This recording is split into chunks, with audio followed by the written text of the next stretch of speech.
Hey everybody, it's Andy, And it's Rachel. and we're back at you with I guess, a normal podcast, Just the regular not a kind. mini-sode. You're just gonna hear about what we've been reading the last couple weeks, and it's a doozy.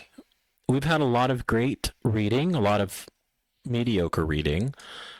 Yeah, I feel like I didn't read that much this week, though. It's been a heck of a week, Sure has. and I don't think either of us have really been in the mood mentally for reading with everything that's going on. Yeah.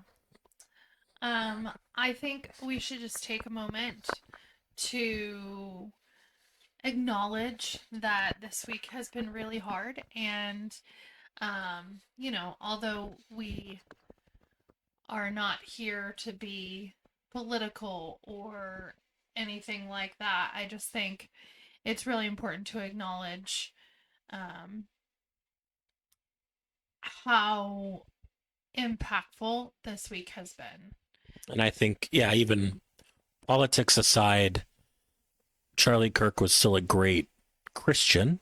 Mm-hmm. Um, and so we always mourn the passing of a fellow Christian. And yeah, we'll just, And he wasn't just any Christian. Like, he no, was, fighting the fight. And, I've heard so many stories since his passing of people that came to Christ because of him. And it's just a really great reminder this week of what we should be striving for and um, the kind of people that you know have the Holy Spirit in them and can share that with other people. So absolutely. I was thinking maybe we would take like a moment of silence for Yeah, Charlie Kirk. yeah.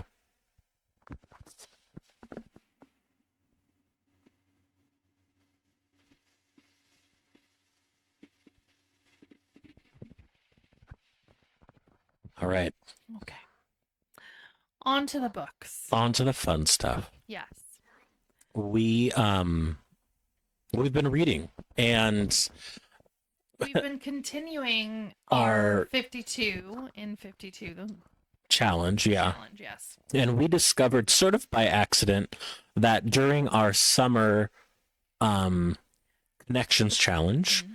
Rachel inadvertently read her books that were supposed to be for the 52 Just the challenge, one. just one. Yes. But one of the prompts is like two books in a shared universe. And so you read a I couple read of, Abby Jimenez, and yes, so I had one other book that was in that world, and I actually read it during the Connections Challenge. just for So, funsies. oops, I went back and I was like, you know what? I'll just count it. I've read so many more other, Yeah, so many more books than it's not like you're 52 or skipping whatever. out. And this is not for a prize or anything. I'm not cheating. Wait, what? Shoot. Okay. Well, I went ahead and caught up, and I previously had read Elevation by Stephen King. And so I'm of the opinion, and I think people mostly agree, that every book he's ever written is in a shared universe. And so I took this chance to read The Shining, one of his classics, one of the ones that really kind of put him on the map, I guess. So, how did it compare to the other Stephen King that you've read? I think I'm really starting to get burned out on Stephen King's writing.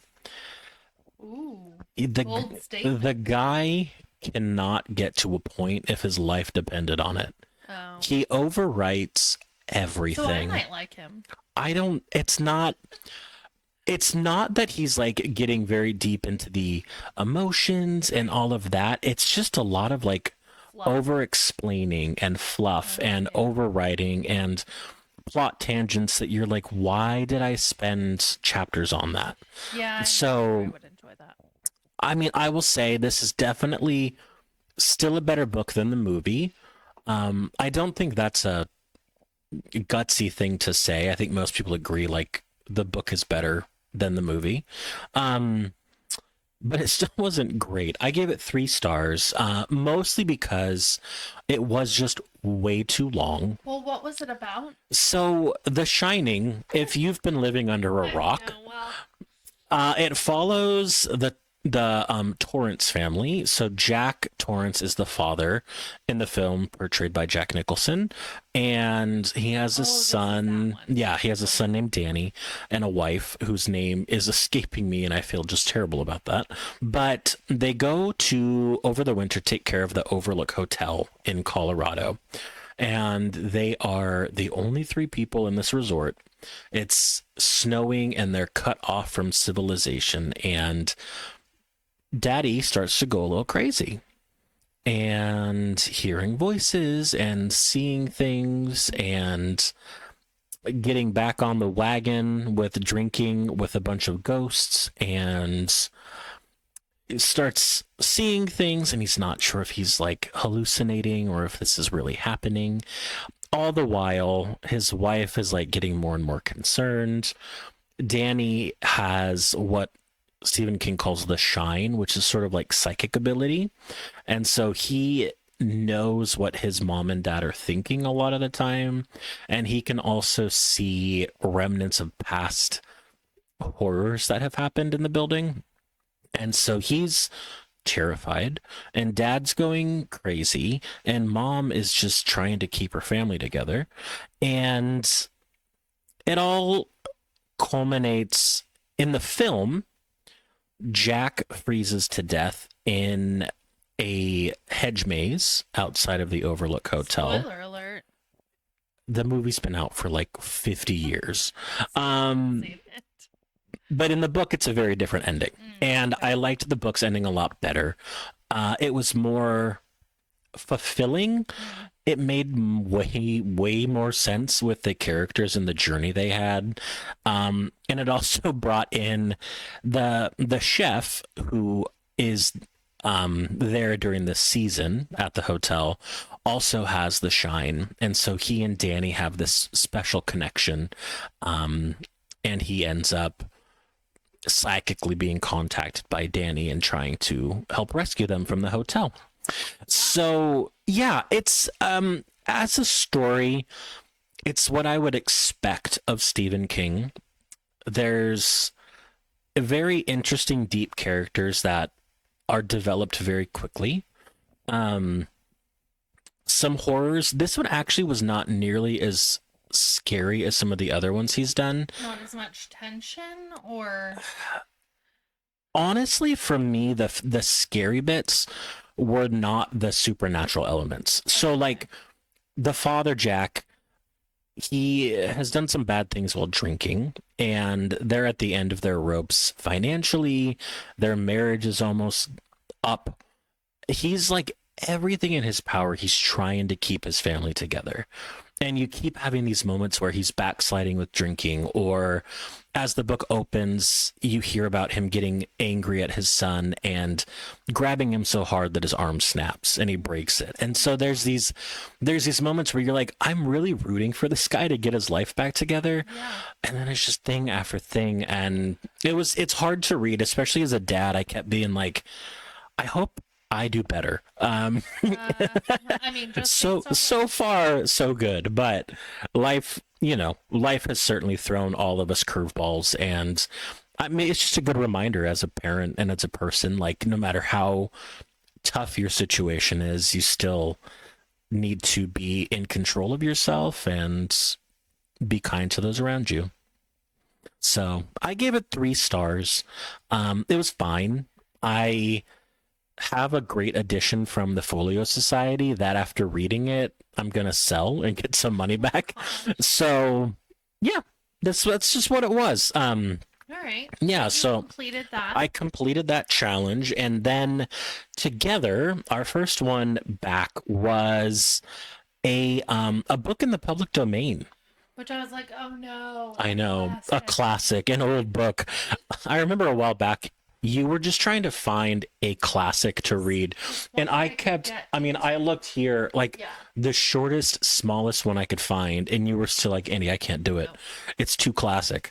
So I decided that if I was going to do a classic, it Yes. was going to be a children's classic.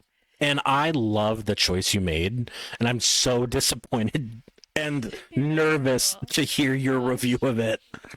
Well, okay, so this book, as soon as I saw it, I was like, yes, that's the one, because this is a book that has been loved by one of or my favorite person ever, besides you, honey. Um, I know that there were men before me. it was my grandfather, and one of his favorite stories of all time was the story of Dr. Dolittle by Hugh I Lofting. am obsessed. I read that so many times as a child, and I've watched the movie even more. I have watched the movie several times because, back in the day, my grandfather had a copy on VHS. Nice. So that was a great memory to have. Yep. But the the story, the actual book was quite different, I think, than the movie. I would agree. Um, so There are some key elements out of the same, yeah, I right? mean, Dr. Dolittle, he loves animals. And it was funny because as I was reading, I was realizing, so he was an actual like person doctor, like a medical doctor. Yes.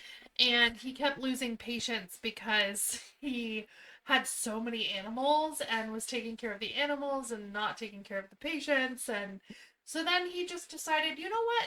Since I love animals so much and I'm a doctor, I'm just going to be a veterinarian. Apparently, the biology is the same. So that was my first, like, huh, It's a kid's book. okay. It's Suspension a of kid's book. disbelief. I'll let it go. Yeah. Okay. Then he is so poor because he has so many animals. For someone who loves animals, I'm just gonna like go on. You're ripping this apart already.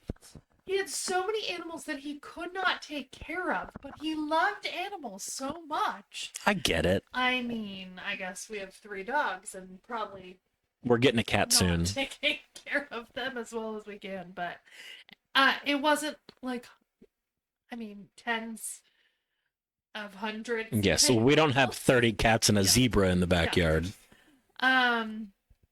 So there's that. Then, okay, so then the story starts moving along, and Dr. Dolittle is going to Africa to heal an epidemic that the monkeys are having there. The adventures just get chaotic, but also some parts are just so slow. Like, okay, so we're just getting to Africa on a boat. Yeah. Like, and then all of a sudden it'd be like, boom, boom, boom, there's all these things happening, and it's just chaos. And then, boom, solved just like that by an animal. Maybe if you can talk to animals, they could solve more problems than we think. I mean, If we could talk to our dogs and tell them to get, you know, the toilet paper because you're out, that would be helpful. it would be nice. But that's why you have kids. So, but speaking of kids, some of those parts, I was thinking, like, okay, Matilda would be laughing at this. Like, Yes. she would think this is really fun for an adult who obviously has no sense No sense of wonder. I was just like, okay, all right, moving on. I wish y'all could have experienced watching Rachel read this. I was rolling. She my was in physical eyes. pain. Truly Just physical like, pain. Can this be over? Um, it just wasn't for me. It really felt like this is not a story that should be a classic. Like, it doesn't hold up in these times. I feel like it's very innocent, which is nice, and I like that. But it was so dated. There were these like Was it a little bit racist? there were some stereotypes. He went to Africa. Uh-oh. There were definitely some stereotypes of the people who live in Africa. Okay. But also just it felt like the characters were quirky just to be quirky, and I didn't really connect to any of them. Like, none of them had some like distinct personality. What about the push me pull you? I mean, that was in there. Yeah. But it didn't have a personality. It was just a thing that was like an exciting circus animal, basically. Man, you and I could not have more different views. I now understand why we read such different literature. All I have to say is watch the movie and the old movie, the one with Rex Harrison. Yes. Loved that movie. That's a classic I think movie. that is by far better than anything in this book. I really want to watch it again. Yeah. I haven't seen it in a while. I think we should. I'm curious how they pull off some of the things, like the push me pull you. I feel like they just like spliced film together of two different horses, but I can't remember. Which is interesting because in the book it wasn't really described as a horse. Yeah, it was just a beast. It was a beast, but it was more like, in my mind, from what I gathered, it was more like a two-headed cat Oh, thing. well, Like that'd be harder two to do. faces on each end. Yeah. Hmm. Anyway, So you didn't love it? I didn't love it. I gave it 2 stars. Wow. But I would We might need totally- therapy I after would this. totally let Matilda read it, like if she was interested. But I would say let's watch the movie on Okay, that one. that's Yeah. fair. Yeah. That's fair. What did you read for your public domain? Well, I visited a similar classic of youth, Yeah. but I loved mine. Well, I mean, I read The Wizard of one Oz of my favorites. by L. Frank Baum, and I actually listened to a lot of it on audio, and Hathaway read a version of it, and that was so much fun. Fun fact, I did a paper in high school on The Wizard of Oz, Yes, you did. and I compared the book, the movie, and Wicked, which was new at that time, and went through all of the literature, the language, the history, everything that went along with it, and it made me love that book so much more, and it's one of my all-time favorites. It was an amazing book. I've actually have never read it before. I've only ever seen the old It's movie. crazy. And we have like this whole beautiful series of it here now. We do. So you got to read the rest of them. I know I want to, because I was so shocked at how much depth there was to the world of Oz and how much depth there was to the characters. That was so different than the movie. So different than the Yes. movie. Like they had real backstories and real futures as well. Yes. I loved that when the book ended, every single character like had a mission and a goal, and they fulfilled it. And I imagine the following books probably can take up all 3 of their stories. But I absolutely loved it. It was a really rich world. There was a lot of interesting things, like the Scarecrow is supposed to be the size of a munchkin because he's in Munchkin Land, but in the film he's a full-grown adult. Yeah. And same with Glinda. She is the size of... She was a munchkin. She was, yeah. And so I'm like, this would have been such a different film if, you know, Glinda was not described as beautiful. She was just this little witch. It would have been such a different movie. And I just loved it. Reading it gave me back that sense that you get as a kid reading stories where you're like, this is just pure imagination. I really think you should read Finding Dorothy, It would be fun. because that one really went like, it's like the behind the scenes of the movie, but also of the making of the book. Yeah. It would be, Loved it. it'd be really fun, especially after having now read this. Like, Yes. I would love to know more. Yeah. Like how the heck this guy wrote 15 something like books in Oz. And very late in his life. There's still hope. Yes. But I loved it. I think I gave it 4 stars. Awesome. I'll be reading the rest of them as time permits. And Matilda has listened to them already too, and All of them? No, Just the first one. Yeah. and absolutely loved it. Listened to it multiple times in a row. She does that. She does that. Our next prompt was actually kind of a fun, unique one. Yeah. It was to read a prequel. I was a little excited about this one, and I was 0%. I've never read a prequel in my life, I don't think. I think that I really wanted to read one of the prequels for the Hunger Games. Oh, yeah. But to be honest, I never finished it. I never The finished Hunger the Hunger Games? Games, so I feel like I don't want to go read the sequel or the prequels.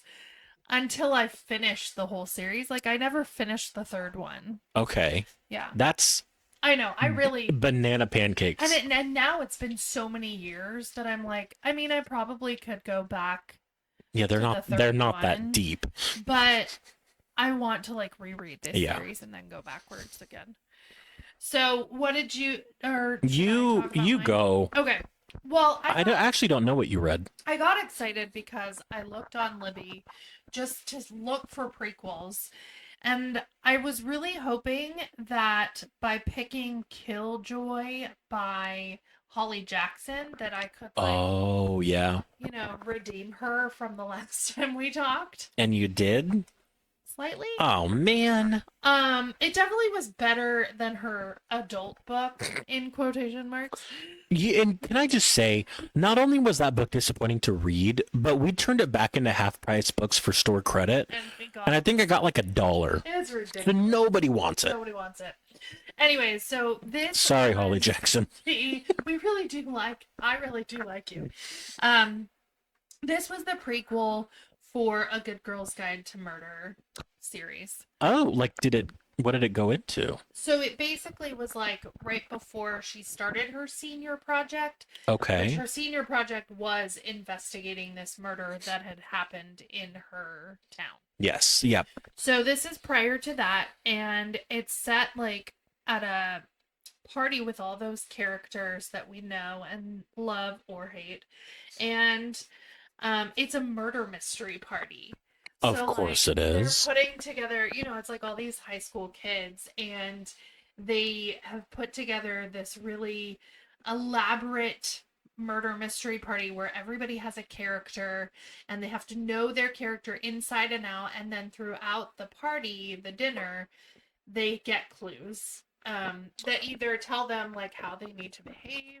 One of my biggest secret desires is to have a murder mystery dinner. That would be so fun. And that was the main takeaway from this story was like, I want to do that with my friends. Yeah. But I also just want to be a part. Like I want to be. I don't want to host it. Host it. We could hire somebody. That would be so fun. What a Birthday great, party. 40th birthday. Yes. Party. Log that one. Can I be the one who dies? No. Oh, no, then I couldn't solve it. It'd be you.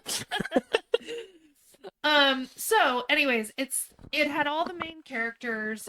It's not one of those that's like necessary to like read prior to Yeah. the series.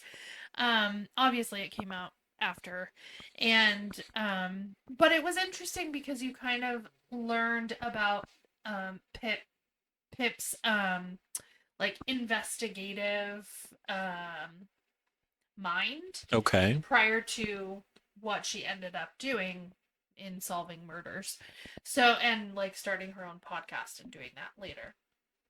I often wonder, there's so many stories and TV shows about amateurs solving crimes. Yeah. Do you think it's that easy? I don't. I think we should try and solve a crime. I really don't want to be a part of that. Especially because they always get in trouble at some point. Yeah, but back to the book. It was really easy listen. Like I flew through it. It was super fast, like a little novella. Yeah. The only part I really did not like was the ending. It didn't pay off at all. Like, really, this was just to set up that she was going to get excited about investigating something else. Yeah. And it didn't have to be that way. Like, it could have had a really good ending, and it could have been like her being really successful, and it was so bad. Like, the ending was like, oh. It was one of those where the way that you're led the whole time was the answer. Oh, not even any misdirection. The twist was that she was wrong because she went way further into it and found all the loopholes. So nice. Yeah, it didn't really do it for me. All right. In that way, but it was just a little bit of fun and really fast. So good. I liked that. Good. Well, I also found a sort of novella prequel. It's called Ajax Penumbra 1969. And it's written by Robin Sloan, who wrote Mr. Penumbra's 24-Hour Bookstore, which the first time, really the only time I read it, I was totally blown away. it was like everything I love about bookshops wrapped into a book. Then there was this like magical mystery to it. I really need to go back and read that. I feel I like, after reading the prequel, I want to yeah, again. okay. Um, and I also learned that Robin Sloan has written a bunch of books since then, Oh. and sort of has tied them into this world that's Ooh. been created. So Another shared world. yeah, so I would love to find some more books. I gave this prequel novella 5 stars. It was the perfect book. I kind of Wow. wish more books were like 60 pages long Oh, because so nice. it perfectly set up Ajax Penumbra, who eventually became Mr. Penumbra. Hmm. How he got to San Francisco, which is where the bookstore is. This story, he graduates college and becomes this person who travels the globe searching for missing or mythical books. And he's on the trail of one. And the last time it was mentioned was in a passing diary entry in San Francisco, like 100 years before. And so he goes to San Francisco. He finds himself in this bookstore that's open 24 hours. There's hippies hanging out. It's 1969, so it's the summer of love. Hmm.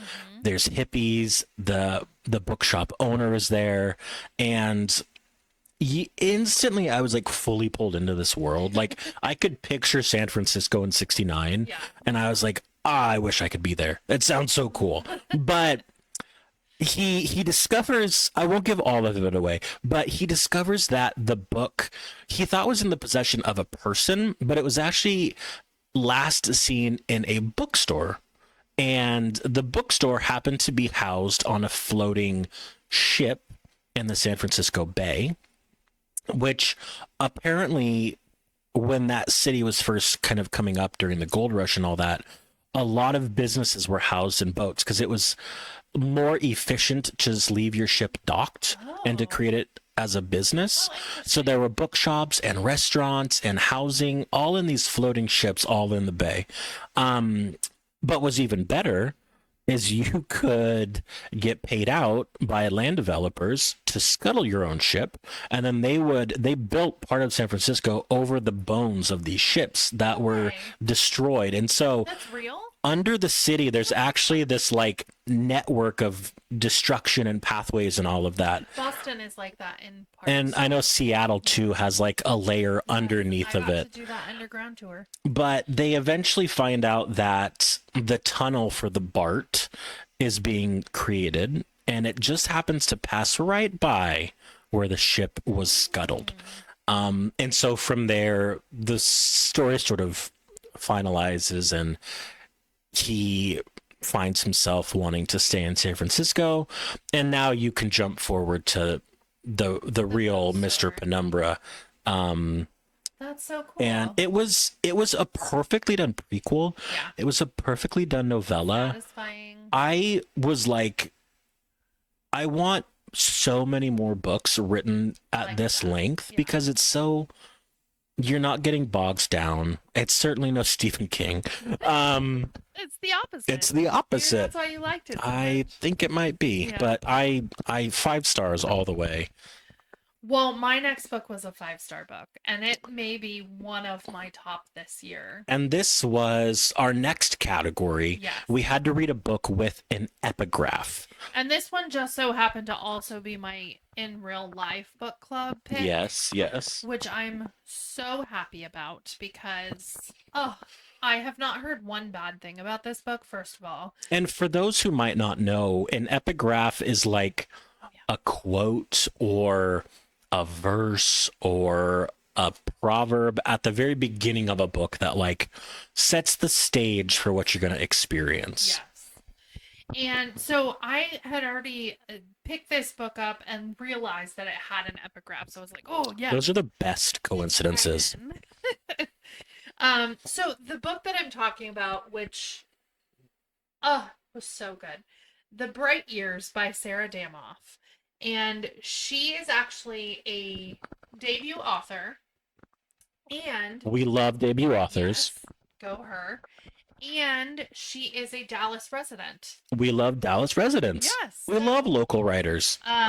Oh, so exciting. I really hope that I can go meet her and talk to her a little bit more about this book. Oh yeah. We've actually been like chatting on Instagram a little bit, What's it because like to rub shoulders with celebrities? I mean, it's just so nice that an actual person would take the time to like just say thank you for reading my book. I Yeah. just think that is such an easy thing for an author to do, but it makes me like them so much more. Yeah. So anyways, this book, it is not for the faint of heart. It is a very realistic, honest story about family and the imperfect relationships that we have in our family. Um, Everybody, I'm not just saying the two of us, but like anyone in a family. Sorry, we're gonna air our dirty laundry now. um, and it just starts out with this like heart wrenching moment where there's a little boy who is hiding under a table while his parents are fighting. And it turns out that that's the moment where his mom takes him and they leave because his dad is an alcoholic. Yeah. And that's how the story it sets the tone for sure, along with the epigraph. Yeah. And we then jump several years later where that little boy has grown up now, and we meet Ryan, who then begins a love story with Lillian, a woman who actually has lost her father to a drunk driver, Oh wow. or a driver who was under the influence. And so I think they connected really The quickly. driver doesn't end up being his alcoholic father, No, does it? it's nothing like that. This Okay. isn't like a Frida. Okay. This is, like I said, brutally honest, real, like, just all the flaws. This isn't a story where you're looking for a twist. Yeah. This is a story where you're looking for hope Mm. and resilience and the changing of a generation after generation after generational trauma. Yeah. Um, and it has all those things. Like, first of all, if you've listened long enough, you know that I love, love, absolutely adore books that wreck me completely. And so She does. this She was one of absolutely them. I does. mean, I have never cried more in a book. There were multiple And that's times saying something. I had to put this down, fully bawl my eyes out, and then be like, okay, I think I can do this And again. one more chapter. And I didn't want to put it down, but I literally couldn't see the words. So, um, it was just so good and so well done. There are like some skipping of years, and you go from like the, I can't remember if it was like the 70s to then you're all the way to like 2012 or Oh wow, something okay. like that. Yeah. Um, so you see generations of this. You see what ends up happening at the beginning of this love story between Ryan and Lillian. They end up having a daughter named Jet, and you see the middle where all of a sudden now Ryan is repeating the trauma. Come on, I Ryan. know, it's so sad. Do better. But then he knows that he should leave, and so he ends up leaving. And then you hear more about, single motherhood from Lillian and not having a father for Jet and how that Mm. affects her. And all the years that pass where it's like this random guy that we know is dad, but we don't really know him and he doesn't really know us. And Yeah. all the friendships and the relationships that they make, in between his sober moments and his addiction. So it's just this tragic love story between, this woman who really wants the best for him and this horrible, horrible effect of basically a drug. I Yeah. mean, that's what alcohol ends up being in this case. And um and how it affects literally everyone when you think, oh, I'm doing this to myself, as the alcoholic. Yeah. No, It there's affects everybody dominoes else. all Yeah. around you that it's affecting. We also hear from his mother who, took him out of that situation to protect him and now sees what is happening in his family, Yeah. and how she steps in to protect her granddaughter. And oh, it just is so, it's traumatic in itself, but in a good way. And like, there I know that sounds silly, but like, there is hope. There is, this isn't a Kristen Hanna book where you literally end and you're like, what? Are you serious? Like, this is a realistic, there has to be some high points. Yeah. And there are some really high points, but it really shows the drastic difference of like how happy things can be and how in an instant that can change with an alcoholic. So, what is the point of reading a book like that? Why should I pick that book up? I think it's beautifully done. I think it touches your heart in ways that, it's different than your life, obviously. This is not a life that we're living, but to know that, like, this is happening to other children, and who knows, like, a man could end up marrying our daughter who has come from a family that has gone through that. You can learn from these things. Yeah. Um, and just to hear different points of view is always good, I think. Yeah, Um, it is. but It's good it's perspective. good perspective, and it's just like I said, just beautifully done. And there's always that, like, in the end there's hope. Yeah. There is redemption. There is a way to change how you've been raised and break that cycle. Yeah. And that's really great to see as well. How you can look for love in all the wrong places and find out that it's been there all along. I mean, there's just so much to this book. It's one of those that has so many different facets to it. There's the mother-daughter relationship, there's the father-daughter relationship, there's a love interest several times, there's the grandmother, and her relationship with her daughter-in-law, Oh, yeah. and there's the back and forth of the married couple, Lillian and Ryan, who they don't get divorced. Yeah, Moves they on. stay married. There's, oh, and by the way, this is all set in like the Fort Worth area. Oh, interesting. Yeah, Okay. so it's like so close to us. There's so many Texas mentions and nods. Yeah. And if you live around here, then you know all of these places, or at least that they did exist at one point. I mean, Brahms was even mentioned. Nice. I want that right The now. ice cream store that's around the corner. Pretty much everywhere. Among other places, yes. But yeah, it was one of those must reads. Like, if you love an emotional, I don't want to call it family drama because it's not a typical family drama. It's just like I think they call them family really sagas. amazing contemporary fiction. Yeah. This is it. Like, this is one of the top this year, I think. And I can't wait to read more from this author. Awesome. So good. Awesome. Top that. Not gonna. I struggled to find a book I really wanted to read that had an epigraph.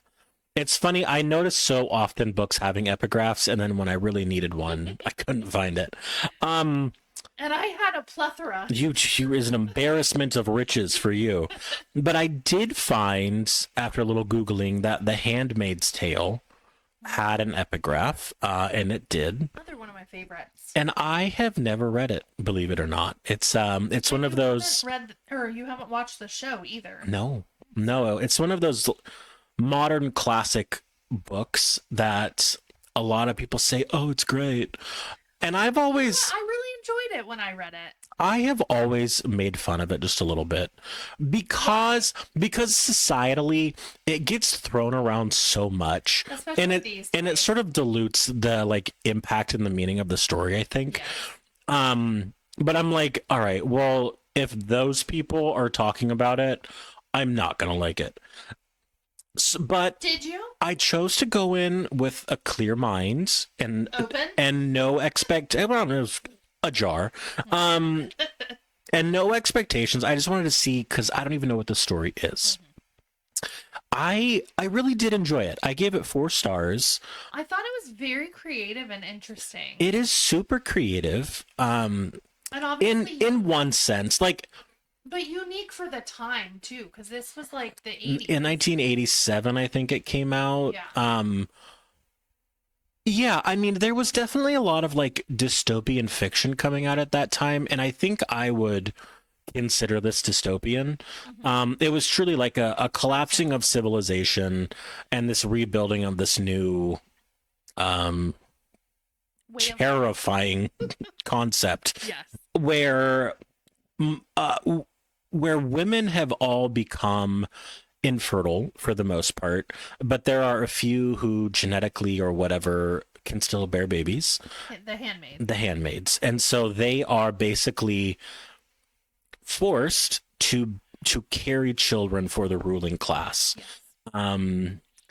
And so that in and of itself is like a pretty horrifying concept. Yes. There are so many other things that Margaret Atwood breezes over in this book that I'm like, okay, that's also a really interesting. You can't just have one sentence and drop that. Yeah. The world that she was creating was so huge and so creative and so, I know, in her mind, fleshed out. In the book it was not, and I got really frustrated because I kind we of only saw parts of it. we only got these little like snippets, and I don't I'm wondering if I it was don't done know. better in the show. I have no idea. And I also wonder because it does have a sequel, so I don't does. know anything about that either. But I think it was written much later though. It just came out like 10 that years long ago. ago. Yeah. I don't know how to say this without sounding like a jerk, but of all of the characters that I wanted to learn more about, of Fred was like the least interesting for me. Which was the main. Which was the main girl.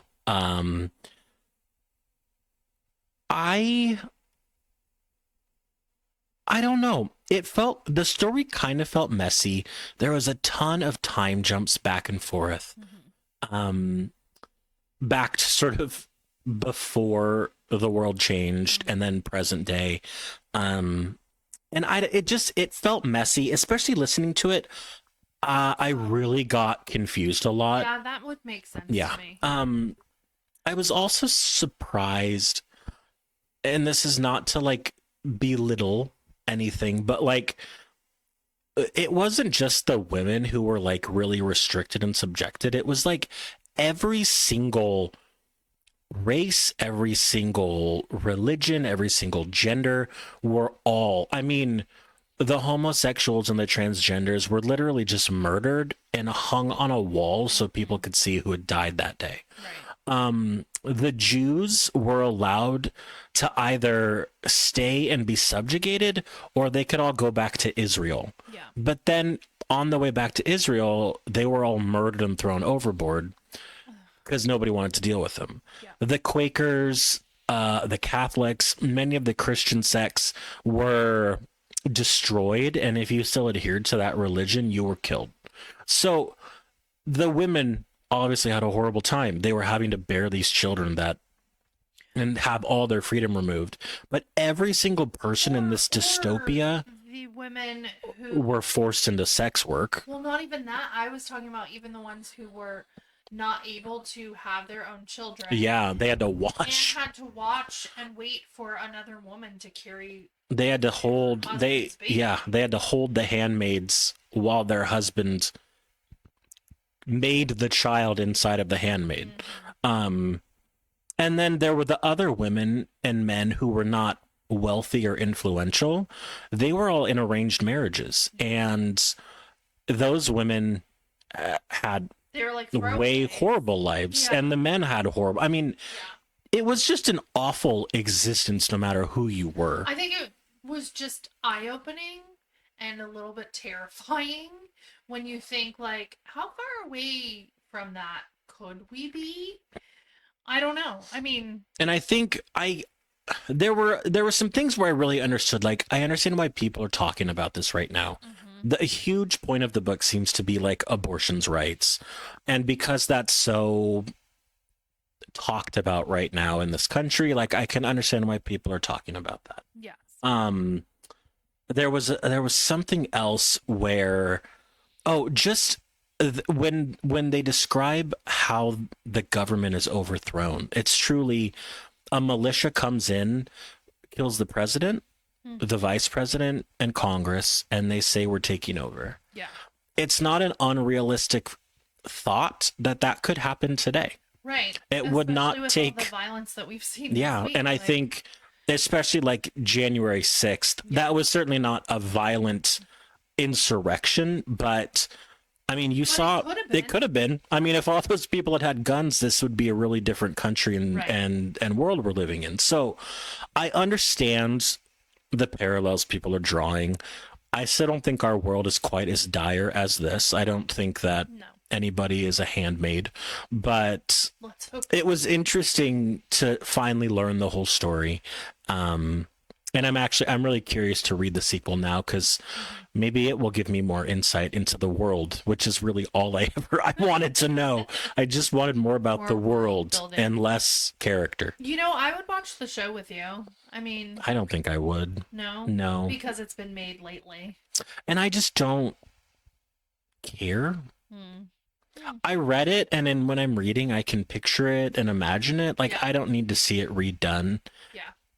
And I didn't love it enough to like want to see it redone. I mean, what I did watch of it, because I really enjoyed that book, and so I went, and it was pretty new, or it came out just slightly after I had read that book, because I read it like when Matilda was really little. Yeah. Just a baby.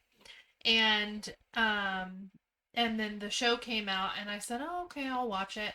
It was like scene for scene, at least in the pilot. Yeah. And then I was like, well, I don't know if I want to keep watching this, if it's going to be scene for scene. Like, I already know the story. And there's also multiple seasons, so I'm very sure that they have gone completely off book with it. Yes. And if you're adapting a book, just stick to the damn story. What do you, no one cares. That's why it was so popular. Like, people liked what was in there. Yeah. Yep. Well, what was our final category that we completed? We're getting close to done, but we had to read a book with a non-human antagonist. I was excited for this one. Did you finish it? I did. Today.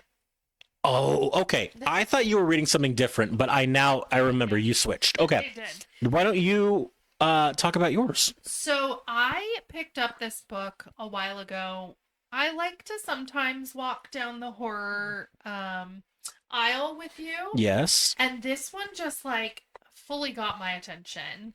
And it is called Devolution by Max Brooks. Who is Mel Brooks' son? Mel Brooks' son, which I didn't know while I was reading it until you told me. He also wrote World War Z. He did. He's written, I think, a couple other horror. Yeah. I think he wrote a YA book as well. If Brad Pitt's in your movie, yeah, that's the most well known. Oh, I was like, this was a movie? No, World War Z was. Okay. Well, I don't know much about World War Z. I think it's about zombies, right? Very much, yeah. This one was really interesting. It was a book that basically was alluding to a Bigfoot massacre. Sad. I mean, no, the Bigfoot massacred people. Oh, I'm fine with that. Or I shouldn't say one Bigfoot. There was multiple Bigfeet. It's like a whole family of them. Yeah, my cousins probably. No. These were massive. Anyways, this is I really enjoyed this book. It basically it starts with Mount Rainier erupting. Oh, So it takes place in that area of Washington. right by our old stomping grounds. Yes. And so there are some mentions of like towns around Seattle, Oh, cool. which was nice. And then the people that we're following in this, I keep wanting to say it's like a documentary because the format of this book is amazing. Like 5 stars on the format all the way. Um, it's journal entries, reports, like Oh, it fun. reads like nonfiction, Okay, telling about what could have happened or what did happen during this massacre, this event. cool.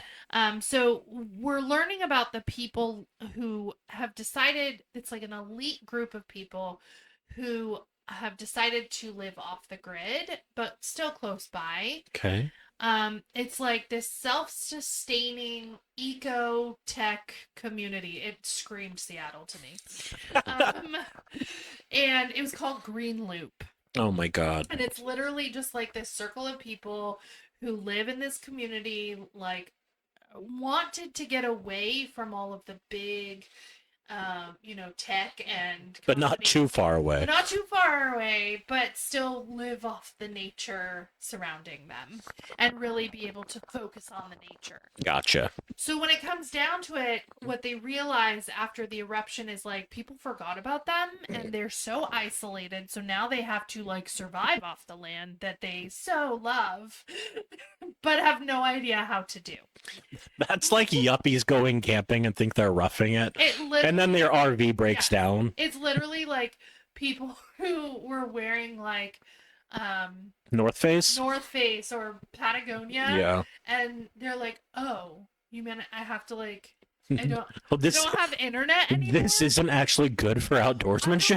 don't actually know anything. I always just Googled it, and now I don't have that. What am I gonna do? So that I mean, I kind of giggled a little, but then That really is Seattle. yeah, but then like all of a sudden these random like weird things start happening where people are realizing like, oh, there's like this noise and this smell. So basically, what ends up happening is like, okay, so the Bigfoot pack, um, they get displaced by the eruption, I think. Okay. And so then they're trying to find a place to live or food and surviving. Yeah. And they come across this group of people. Delicious people. Delicious, easy bait. Like fish in a barrel. And this woman, whose journals we're reading, she's part of this off the grid green loop. Okay. And so she keeps a journal tracking everything that is happening during these few weeks of them being isolated and alone. And it keeps happening that strange things are happening. Then she sees a figure, then other people see the figures, and then they start realizing there's a whole group of them, and they start naming them because they figure out, like, here's the leader, and here's this, and they're gigantic. Like, someone's like, oh, is it a bear? Like, no, a bear would look miniature compared So to they're Bigfoot. huge They're feet. gigantic. Like, the cover shows, like, a foot, and then, like, an average sized man foot in the center, just so small. Like I can't even really picture them in my Yeah. head because of how gigantic they are. But there's so much like science in this that like they add to the format of like making it kind of backing up what the journals are saying. Okay. I like Because that. nobody really, could see what was happening, and people got there like a week after everybody was. Oh, geez. Yeah. Okay. So nobody saw Bigfoot, but they have all of these accounts, and they're saying that basically, according to all this science and all these reports and all their previous Bigfoot encounters, this has to have been what happened. Wow. Yeah, it's That's so super cool. I loved the format. It of course is a massacre, And so towards the end, I was like, oh, okay, I'm not sure I want to hear this or read this. It was so violent. And obviously, that was inevitable because there was no way anyone was going to survive that. Um, so that took it down a little bit for me just because it was just too much for me Yeah. personally. Yeah. But I gave it 4 stars. Really enjoyed it. I'm super excited to read this one. Also, I listened to it, and the cast was phenomenal. Oh, was There it were famous so there were a people? couple people that I recognized right away while listening to it, and I was like, I know that voice. Nathan Fillion, like Love him. iconic. And Jeff Daniels actually was Oh, no way. one of the characters as Not well. Jeff Bridges. Not Jeff Bridges, Jeff Daniels, like from Dumb and Dumber. Yes. And so that made it even more interesting. And there were times where I was listening to it, and we have the book, so I was like doing some interactive reading and listening and reading at the same time. And because the format, I wanted to see what it looked like as well as listening to it and hearing all the different perspectives. But the cast was awesome. As an audiobook, it was super easy to follow. Yeah. Because all of the voices were distinct, and they tell you, like, this is the journal of this, or this is my interview with this person. And actually, Max Brooks, the author, was the one, like, in quotes, doing the research. So he was the cool. voice of the researcher. Okay. Which I thought was, like, perfect. That's so good. Yeah. Does it sound like his dad? I mean, I don't think so, Yeah. but I wouldn't have known unless you told me. That's awesome. But it was so good. Like, if you want a good horror and a little bit different than the usual, like, fall pick, no witches, no It's a good vampires. creature feature. It was a creature feature, and it was, for those of you who like nonfiction, this is like, I mean, it could pass. To be a gateway drug. Well, Yeah. that's awesome. I'm so excited to read that. I didn't actually even see it when you bought it, but I was in my office a while back and I saw it and I was like, what is this? And then I read it. Oh my God, like I have to read that book. Yes. That sounds like a perfect book. Well, my non-human antagonist. Brand new book. Oh, I'm so happy I finally get to talk about this book. It came out 2 weeks ago. And not even 2 weeks ago, and I loved it. I loved it. It was 4.5 stars. Oh. Couldn't quite give it the 5, Okay. but because there were some slow parts. But I read Katabasis by R.F. Kuang, her brand new book. It just came out, like I said, less than 2 weeks ago. This and is the author of Yellowface. Yellowface, Babel, the Poppy War trilogy. And so the idea behind this story is that magic is real and it's practiced like a science. So you can go to college for biology or you can go to college for magic. And Alice Law is this postgraduate studying magic, and she has this sort of rival slash friend named Peter Murdoch, and their co-advisor is just a nasty, probably like very typical Oxford or Cambridge like douchey professor, you know. I get the feeling that all of her time spent going to Oxford and Cambridge and Yale and wherever else she's gone, like this was just an amalgamation of all of her professors. She's literally said that that's where this inspiration Oh, really? Yeah. So there you go. I could totally see that. But he is doing an experiment and it goes wrong and he explodes and dies. And I mean explodes. There's like not an eyeball left to find. And so the book opens with Alice drawing the pentagram to go to hell and rescue him. Oh my gosh. Because in her mind, she's like, if my advisor's dead, I can't graduate. And if I can't graduate with his recommendation, I can't get a job. I mean, that was probably a thought of every graduate. But just as she's about to do it, Peter walks in and says, Alice Law, you naughty girl, you're going to hell. And he accompanies her. And Katabasis is the Greek word for like a hero traveling to hell to rescue someone or reclaim something. Okay. And so they It's literally the story. they go to hell together and they travel through hell together. I would assume they encounter some crazy characters. They do. They do. So that's all I'm going to say about the story. Okay. Holy shit. This had the best magic system since the Magicians. Oh wow, that's a I would say it rivals it. wow. All of the magic is based on mathematics and logical proofs. And so, The kind that you believe in. yeah. Yeah. Yeah. And so everything is done in chalk and they have to draw their pentagrams, but then instead of magical symbols or, Latin, it's like trigonometry and Very very scientific logical proofs, like, if A, then B, and down from there. Yeah. And all of these different equations and proofs have different effects.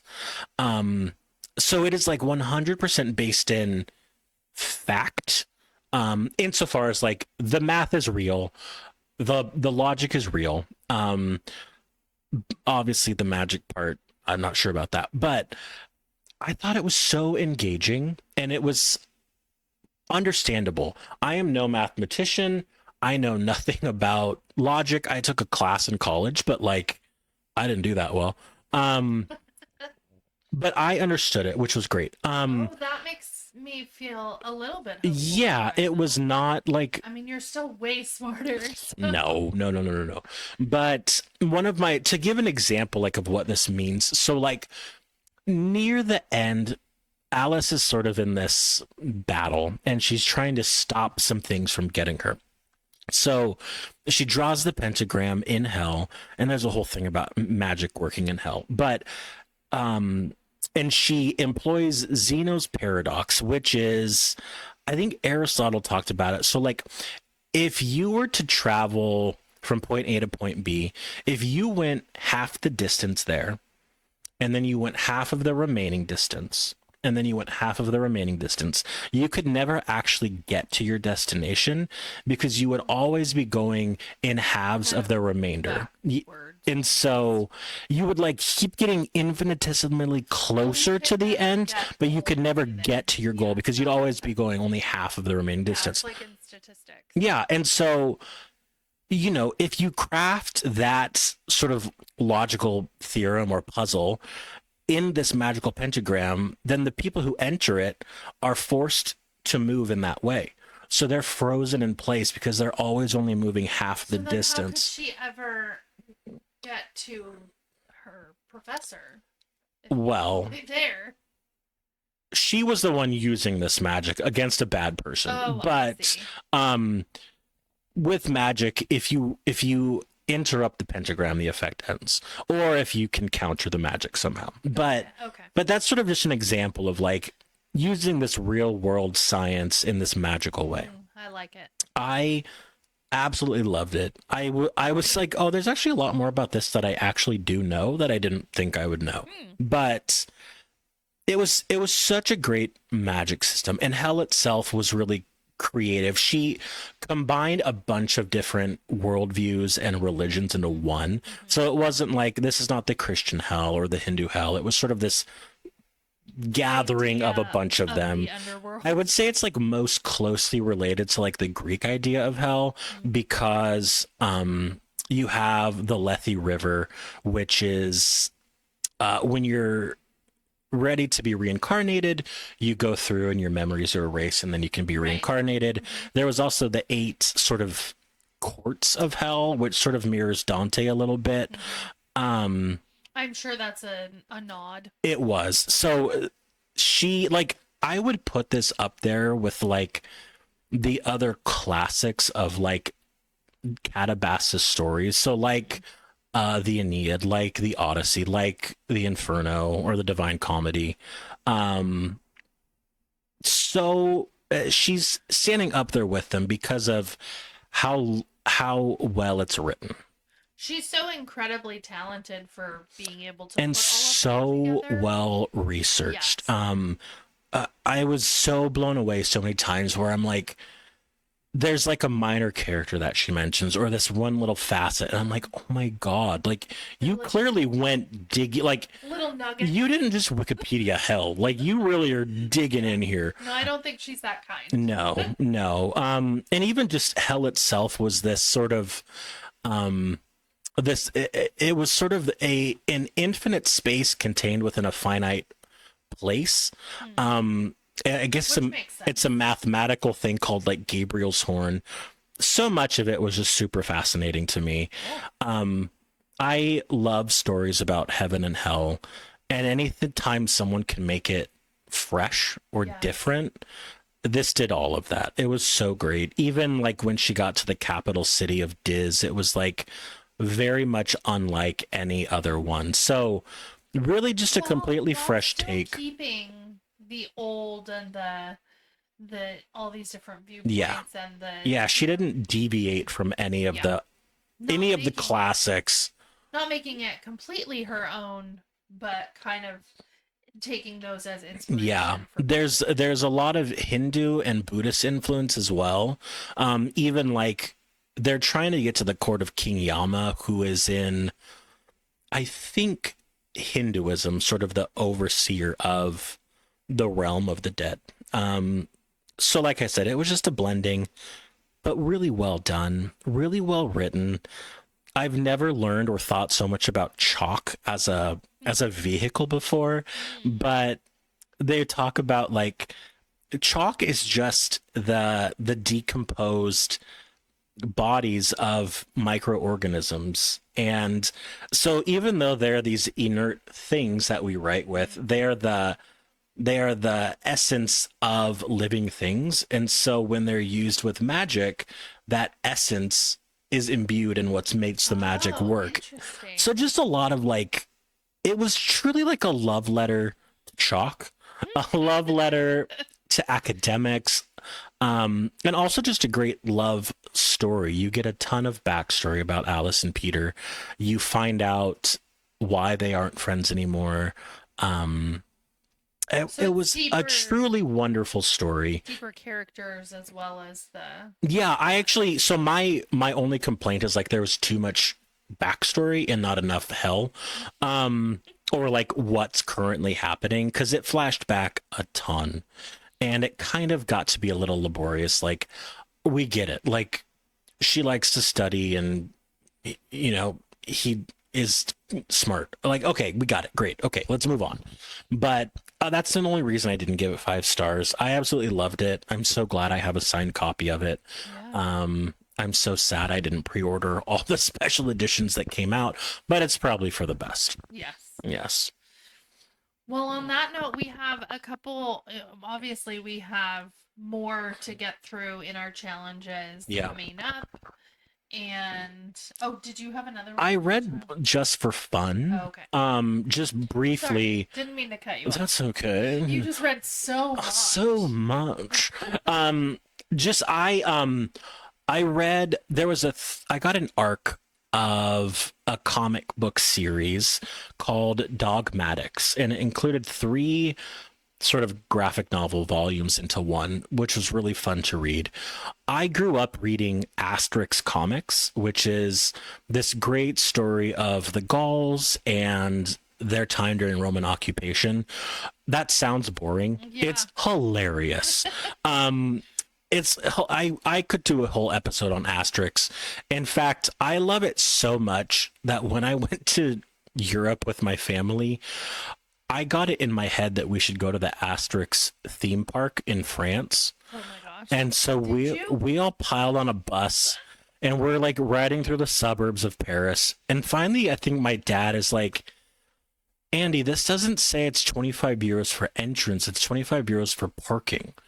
And park entrance is like way more. Okay. And I'm like, crap. So we decide not to go. Oh. But While this is a classic story, while we're on the bus, a woman sits next to me and proceeds to pee herself. Oh, yes. And she gets up off, and I realize that she has peed in the seat and it's leaked over, and I'm soaked with French lady piss. So not only did I not get to go to the Asterix theme park, I got peed on by a French woman. I mean, isn't that life? Usually you got to pay for that. So I don't know. Maybe I was lucky. Oh, But God. I love Asterix comics. This was such a fun. Dogmatix is like a side character. This was definitely geared more toward kids, but it was still really fun stories. Still has the Romans occupying Gaul. And just like you always say, you probably get something out of it that's very different as a kid than you do as an adult. I, for the longest time, didn't know what the Gauls were as a kid. I know I got almost nothing out of it historically. They were just really funny stories. It was like almost slapstick. Like, so I enjoyed reading this. I think because it's geared more towards kids, like Matilda would love it. I got a little bored of it after a while, to be honest. But yeah, I read that for fun. It was nice to have like a totally light, breezy, like Yeah. easy thing to read. Good. Yeah. Well, let's keep going on getting through all of these. When we challenges. finish this challenge, we're gonna throw a party. We better. I Because mean, I see so many books across from me right now that I would love to just to pick read. up without any reason Yes, why. yes. Yes, Yeah. I agree. I mean, I'm still loving the challenge because it really is forcing us to read things that we have Yep. or that we've wanted to read for a long time and we just haven't picked it up for whatever reason. Or honestly, never would have picked up. Right. I probably never would have read The Handmaid's Tale Yep. if not for this. Yep, I agree. Yep. So, on that note, We bid all of you good reading.